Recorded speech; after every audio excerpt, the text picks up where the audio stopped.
over Cardano and the latest news inside of the ecosystem. Keep in mind this video is based off a thread by Cardano Whale. If you want to check it out, it will be linked down in the description.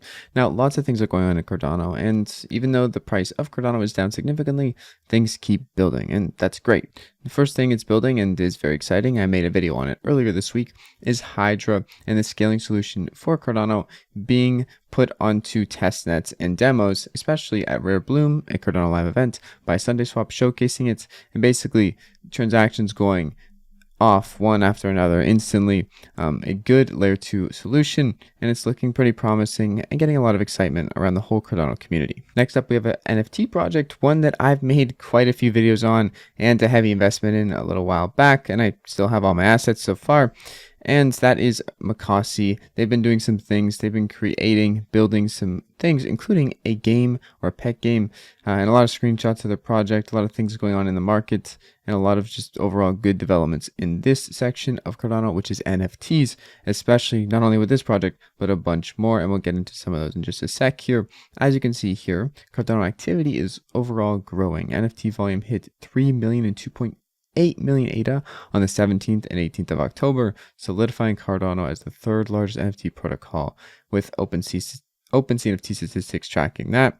And the network transactions on the 19th hit 97,000, up 75% month over month, courtesy of CardanoScan.io. MinSwap DEX highest volume in half a year at 3 million plus daily as well. So it's not just NFTs, it's Cardano in general. Something I also mentioned in a video earlier this week is Book.io and getting another large investment into their company, into their startup essentially, which is building the future of books here on Cardano. And I am really liking everything that Book.io is putting out. I'm going to do a separate deep dive video on them, but figured I would announce this announcement for you guys once again. One of the top media conglomerate and leading book distributors in the world are now on board the Cardano ecosystem. Cardax is also now running a private test on Macomata, another layer 2 that's not Hydra, and the launch is coming soon. Maybe looks pretty nice, and definitely people are giving it a go right now. It's worth a shot if you want to try out private test nets for the Cardano DEX or Cardax DEX on Macomata layer 2 DEXs, as they have been kind of slow lately in terms of news and things happening on layer 2s, but here's something for you to check out if you're interested. Speaking of Cardano adoption, we also have a group of tokens that are listed on MinSwap DEX, now available on CoinGecko, which is one of the best crypto APIs there is, and really glad to see this overall because it makes it much easier for tokens listed on Cardano to go crypto mainstream and attract liquidity, because people see them on the charts on these data searching tools and not just have to come directly to MinSwap to see it. Another NFT project is Ada Ninjas, and there's a thread that'll be linked down in the description on why the 5 different areas they're building are pretty freaking awesome. NFTs, comics, gaming, music, and animation. The game does look pretty dope overall, and they have been building on Cardano for a long time, as long as I can remember, really months after I got into NFTs over a year ago for sure. Another great mention is dApps on Cardano.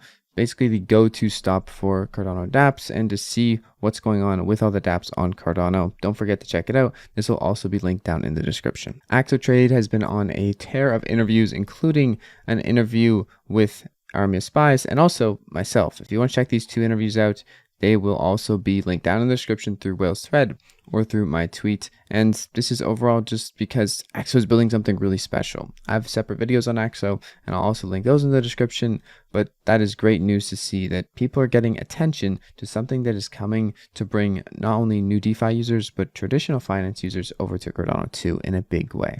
Mutants, an NFT project on Cardano, has been doing a lot of different types of raffles with smart contracts. It's really cool, basically using native tokens on Cardano that aren't ADA to get raffle tickets and raffle them off.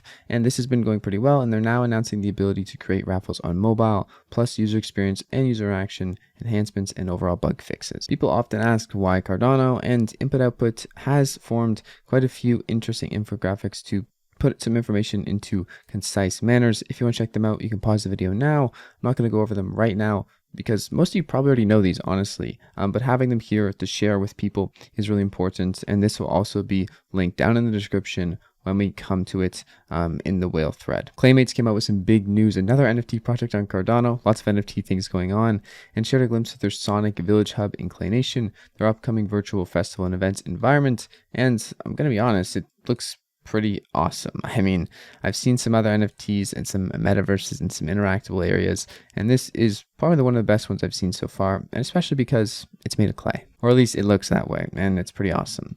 Next up, we also have Paribus and the MVP testnet going live, something you might not have heard of, but essentially they're building a cross-chain borrowing and lending protocol for NFTs, liquidity positions, and synthetic assets. So I'm expecting this might tie into other synthetic lending and borrowing platforms on Cardano, and I hope so. And overall, they've been building and they have some things coming up to show for it. If you're interested in the Cardano Summit, speaker voting is now open and you can place your votes for the industry leaders you want to see speak at the summit. Big piece of news that hasn't really been talked about too much, at least not on my Twitter feed, is Oracle or Charlie 3, the first Oracle to launch on Cardano. There's a lot of different things that are going to be unlocked now for DeFi, having an Oracle live on Cardano. And there's a lot more to come from oracles and the uses of them as we go forward and aggregate more data. At least I think so. Meld has updated their roadmap a bit, and the notable launches look to be in Q1 of 2023, with, for instance, the Meld app and DAO. Also, the DeFi wallet launch, some big things coming later in the next year. Overall, a lot more people are coming onto Cardano and into Cardano and building new things, from open Oracle pool protocols to new wallets that run on new systems. A lot of things are going on in Cardano, and right now, everything seems to be booming. And if you're interested in the boom and you want to take a risk on some ISPOs and get some different types of tokens, you can do that. A new native way of fundraising in the Cardano ecosystem, which kind of has been around since the beginning of its Shelly era, but it's been upped and it's been gamed a lot more recently. If you want to go check out maestro.org, they have all the different top projects that are offering this service. Something that's pretty important is storage, and in Cardano, we have a decentralized cloud storage network being built, which is pretty cool. Lego Official has come out with their first beta of the protocol, and it seems to work pretty well. Go check it out if you are interested. The weekly update report on Essential Cardano highlighted work on Marlowe CLI and hybrid registration for Mithril, something that is pretty big for light client wallets coming forth. And also, apparently we're up to 102 projects now launched on Cardano. That's pretty insane, considering this is also a short list, in my opinion, of overall projects, not really including NFTs or other things, and also a lot of projects right now that are implementing the Vasil changes and benefits are about to release something massive. Speaking of Vasil upgrades, Fluid Tokens has came out with a V2 contract, and it uses Vasil's capabilities, 50% less transaction size, reference inputs, lower fees, and secret features that are going to blow your mind if you can guess them. But yeah, pretty solid progress over here by Fluid Tokens, and I'm glad to see it. Lastly, another project that I hadn't really heard of until I read Will's thread was Yam4, a great thread on what they're bringing to Cardano. Community-backed lending protocol offers crypto-backed loans with no margin calls, indefinite loan terms, crypto-backed loans funded through protocol treasury, and token supply-demand balance protocols. Lastly, I also want to mention that a few days ago I made a video on Cardano going to $32 and the possibility of happening and how it could happen. And I highlighted a lot of developer tooling things. And as you can see in the news I just read off, there's quite a bit of developer tooling projects and things that help developers. But also there is Demeter.run. A huge impact on Cardano's developer tooling will come from this, I believe, in the next few months. And if you want to check it out, definitely do so if you want to get started. And I will leave this tweet link down in the description so you can go check it out for yourself. Anyways, that's for the video today. If you guys enjoyed, please stick with the Jack Friks pool to turn passive 8 out on your ADA, and I'll see you guys in the next one. Peace out.